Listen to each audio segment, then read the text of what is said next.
बर्फ से ढके फ्रेल जॉर्ड के जंगल में मौसम किसी को भी चुनौती दे सकता है और यहाँ हर फैसला सोच समझ कर लेना पड़ता है, क्योंकि जरा सी गलती ठंड में भारी पड़ सकती है। इसी सोच के साथ रोमियो जंगल के अंदर बढ़ रहा था, एक ऐसी जगह की तलाश में जहाँ कम मेहनत में ज्यादा सुरक्षा मिल सके। सर्दियों की पहली बर्फ गिर चुकी थी और चारों तरफ खामोशी फैली हुई थी।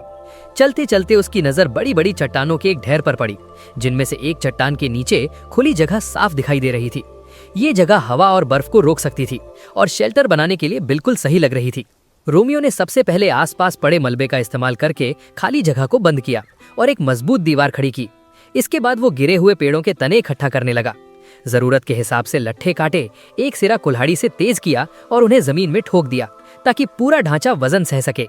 इन्हीं लट्ठों को आधार बनाकर ऊपर 2 लट्ठे आड़े रखे गए, जिससे शेल्टर का बेसिक फ्रेम तैयार हो सके। इसके बाद बाकी बचे लट्ठों को फ्रेम के ऊपर रखा गया और छत को पूरी तरह ढक दिया गया ताकि हवा और बर्फ अंदर न जा सके। दीवारों और छत में जहां भी थोड़ी बहुत खाली जगह बची, वहां पास से इकट्ठा की गई काई भर दी गई, जिससे ठंडी हवा रुक सके और अंदर की गर्मी बनी रहे।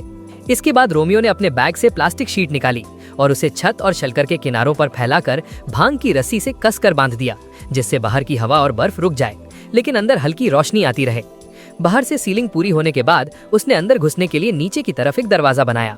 दरवाजे के फ्रेम के आसपास बची हुई खाली जगहों को प्लास्टिक फिल्म से बंद किया गया और दरवाजे के पैनल में लट्ठों के बीच की जगह एक एक करके काई से भरी गई ताकि शेल्टर पूरी तरह एयरटाइट रहे। आधे दिन के काम के बाद रोमियो को जोरों की भूख लगी और उसने वहीं अपना लंच बनाना शुरू किया। सूखी ब्रेड, ग्रिल्ड सॉसेज और अचार मिलाकर उसने एक सिंपल हॉट डॉग तैयार किया, जो ठंड में शरीर को जल्दी एनर्जी देता है। इसके बाद अपने जमे हुए शरीर को गर्म करने के लिए उसने एक बर्तन में गर्म चाय बनाई और सब कुछ लेकर वापस शेल्टर के अंदर आ गया।